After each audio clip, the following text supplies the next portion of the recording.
โอ้โหตกใหญ่ว่ะอืมโอ้มันน้อยอ้วนเถอะเนาะสะดุ้งจนหยุดแล้วอย่างไร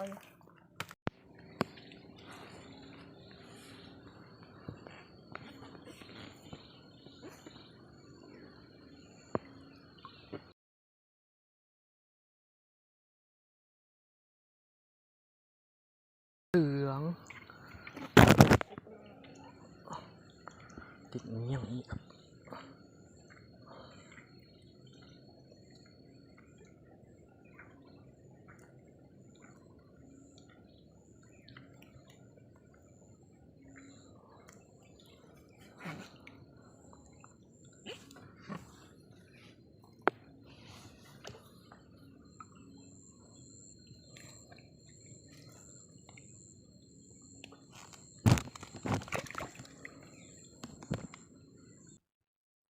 ครับผมก็ขอกราบสวัสดีนะครับท่านผู้ชมทุกท่านนะครับอันนี้ก็ชอบชวนหานะครับปกติผมก็มาว่านแหอยู่แม่น้ำสายนี้เป็นประจำนะครับแต่มามื้อนี้นะครับว่านแหบ่ได้นะครับน้ำมาหลายนะครับพายุเข้านะครับล้นตลิ่งเลยนะครับเลยเปลี่ยนแผนนะครับมาใช้การยกสะดุ้งยกยอนแทนนะครับมาเบิ่งว่าสิได้ป่าอยู่บ่นะครับเพราะว่าเคยว่านตะแหนะครับวันนี้เปลี่ยนอาวุธใหม่นะครับกะสิยอดเป็นแน่บ่เป็นแน่นะครับ แต่ก็สิพยายามให้มันได้ป่านะครับก็มารับชมพร้อมกันนะครับ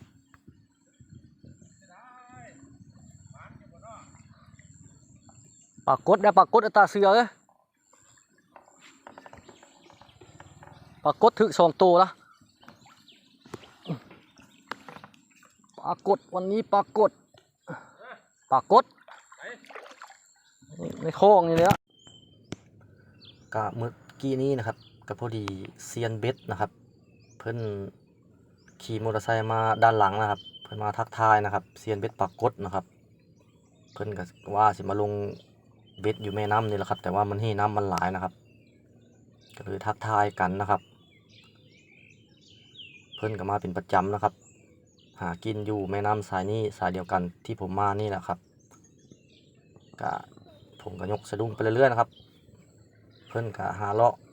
ตึกปรากฏไปนะครับเดี๋ยวเพิ่นก็สิแวะมาเล่นน้ำนะครับ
โอ้ยฝั่งโอเคยังถือมาบริทาย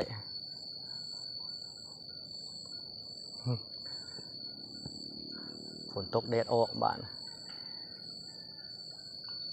ป่าพามากินเชืองเอาได้เนี่ยกินเบ็ด โอ้ให้มันกินยันเบ็ดบ่อยู่มาขาดตัดตุ่มขาดกินนี่บ่เงินเหมือน จักแล้วยานกินอยู่มือหนาก็ยังดึงของตาน่วมได้มือนะจนขาดแล้วมือเอาสายพี่อีมาเปลี่ยนแล้วเขาบอกกินบ้าน มันกินแล้วมันดึงว่าอันเนี้ยตาเขาขาด มันตื่นละ มันตื่นกินนี่ท่าใด นี่นี่มันวักตะแอะนี่แหละถึง ว่าเห็นมันก็เห็นอยู่ในเงา ว่า กายเห็นอยู่เงานี่เด้ มันเก้เขาไปหั่นเลยเก้เป็นปล่อยดึงได้ก็บ่มาคนเนาะขาดเลยบ่มันยังบ่ดองบ่ ดองละบ่ ดองอีบ่ บ่ก็ถือ มีจัดบ่ตื่นโพดเลยอ๋อลงเพลงแท้นี่ คนบ่เคย โอเคไหลมาแล้วหัวลอยมาแล้วหัวกลางน้ำมาเต็กได้น้ำนี่มาเรื่อยๆได้เนี่ย เป็นเรื่อย ขึ้นเต็กได้เนี่ยได้ยับไปเรื่อยใครทำอยู่ในโฮมดอนเนี่ยฮะ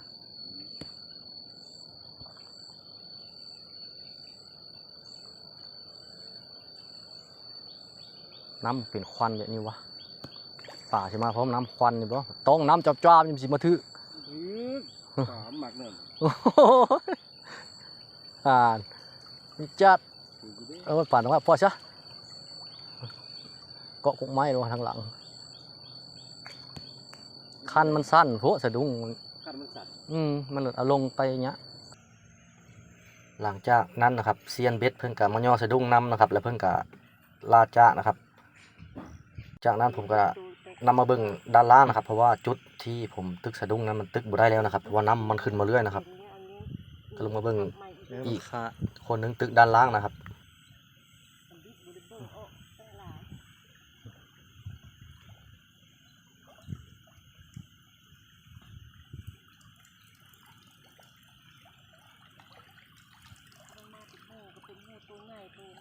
ป่าอย่างไม่ที่ป่าเรียกขอนต้องหาไม้มาซักไม้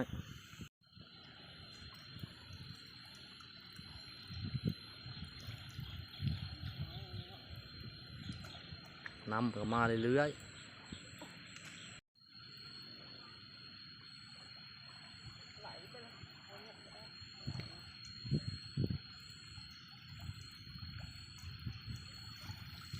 จัด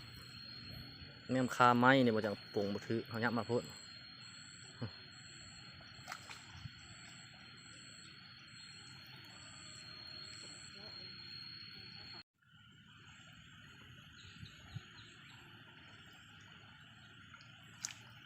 เริ่มบุทึกมันมาทึกนี่เนาะ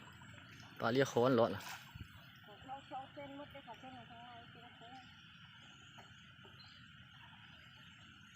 น้ำมันแห้งเขาติ๊กเลยเดี๋ยวมันตึกยากลำบากปลาหัวแข็งได้เนี่ยเอาได้ตกง่ายจนว่าปลานั้นปลาหัวแข็งง่ายขึ้นเลยกระด้องแล้วมาบูวิดจะโตปลาหัวแข็งได้เมื่อถือสิลุง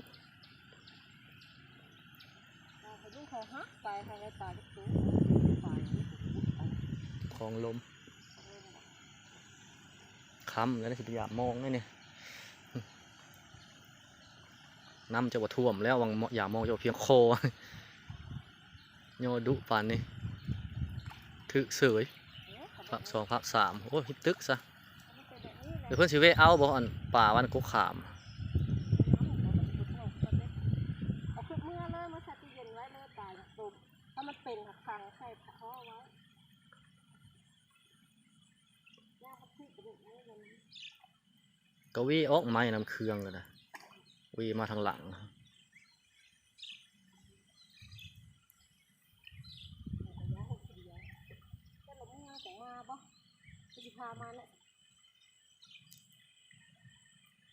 ย่านน้ำไหล ค่อยสั้นไว้ยืนกกขามผักค้ำถึงสิมาเบิ่งไม้อีกอยู่พยายามมองก่อน ได้หมดเลยน้ำมันเป็นมาได้นี่ เอาลองเนาะเอาหน้าดินลงสิดีกว่าบ่ว่าบ่ห้าปรากฏเนาะ ขนาดดินละมืออื่น อ ปรากฏกับมืออื่น ทำยันมันฮะ น่าจะตึก ตึกลองเบิ่งบ่ เ ใส่มองไว้แต่ปูเดี๋ยวนี้น้ำท่วมลงเอาบ่ได้เดี๋ยวนี้ ใช่ได้ใช่ ตะนาผม ที่ลงกูมันคิดว่าง่ายเลยไปจะสิได้ทิ่มหรือสิได้เอา น้ำมัดผัดเฮงโอ้สิไปเสียเจ้าล็อกไว้อยู่เจ้าบ่ได้ซักไม้ไว้บ่ซะ มัดหัวท้ายแล้วไว้ โอ้มันเลยไปซ้าย มันไม่ได้ไปไกลละแต่มันถึงมุ่นปุ้ยนะฮะ ปลาเต็มอยู่หั่นเนาะ มันบ่เต็ม เลาะข่อยก็ยังบ่ได้ยามอยู่ เนาะมึงบ่ต้องหา บ่กล้าเอาลงเอาน้ำลายปลานี่ฮะน้ำเฮงเพื่อจะชิมมาเบิ่ง บ่มึงบ่ได้มัด มัดอยู่เสือกมัดไว้กกไม้อยู่ มึงก็ชอบมึงแล้วบ่ดี ก็บ่ซ่องแล้วมันก็บ่เห็นแล้วซ่องก็ได้ ชอบมึงตอนนี้นะ เป็นหยังมันท่วมข่อยมัดไว้อยู่เสือกงัวพุ่น ทำไมเราเพื่อนกันยากจัดอาหารบ้านอย่างนั้นออกมันน่าก็ได้กว่า ปากห้วยบ่ถึกเนาะสิดุง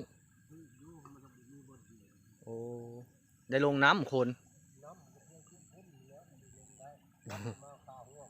โอ้โหน้ำคุณว่าพี่ละนี่ โอ้ย มันบ่ปลาไหลมาขึ้นเต็กได้น้ำนี่คณะตาอีอาใส่เบ็ดข้าวเดียวท่วมได้ไปย้ายของเพิ่นท่วมเมื่อตาอีอาใส่เบ็ดพระพุ่นละเบ็ดคันตั้งยาวยังริบยกเตะขอย้ายตั้ง3-4 เทื่อค้ำอย่างมาไม้ให้ตาเอ็ดตึกเสียบะเนี่ย โอ้ยญาติพี่น้องเพิ่น สิเมื่อเบิ่งมองก่อน เบิ่งอย่า บ้างซาพุ่น ฟ้าก็จะบ่ใกล้เนาะ น้ำใส่ตะหน้าฮะมื้อเช้านี่ได้อยู่ได้ป่ามองหลายอยู่ได้มันป่าเซฟได้ป่าเด็กกระเด้งอยู่โต13 นิ้วอยู่นะอืม ได้ยกเสาเลย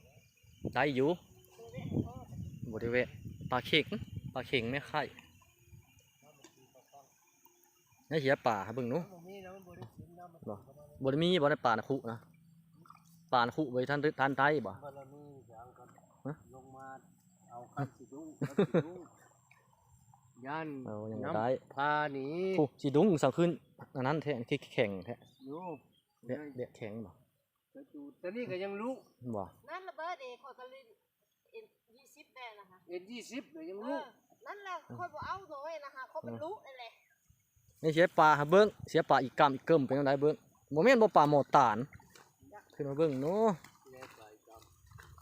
นี่บ่ป่าเคโอ้ป่าอีกกำมันนี่ฮะดำ ำ ปึ๊บ ปลาพี่อ่ะ ป่าพี่ป่าอีกกำนี่ฮะ อืม ดีแม่นอยู่ ปลาพี่อ่ะ รูได้อยู่ดอกเนาะ ว่าแล้วเนาะ บ่งาม โอ้ เนาะ เกือบคอมเมนต์สะดุ้งตัวเพิ่นตึกค่ะรู้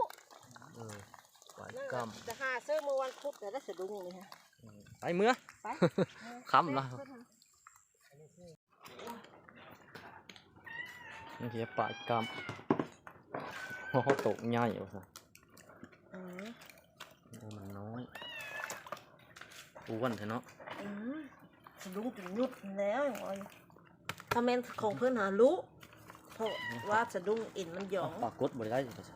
ฮะ ต้องเฮาได้ปลากดจังหั่น ของเขาปรากฏ3ตัว หาเถาะนั่นเฮาก็3เฮาปลาใหญ่กว่าปลาหัวแข็งกว่านี้น้อยเพียงนี้เดี๋ยวตัวบ่ได้ปลาหัวแข็ง ได้สะ2ตัวก็ของแข็งง่าย นี่ผู้ปลาหัวแข็งตัวใหญ่ผู้ อ้วน จนว่าบ่แม่นสิเลีย อ้วน กดก็ได้ตัวใหญ่อยู่เด้อได้นี่กด แล้วบ่ได้กำนะอืม กล่อม ตา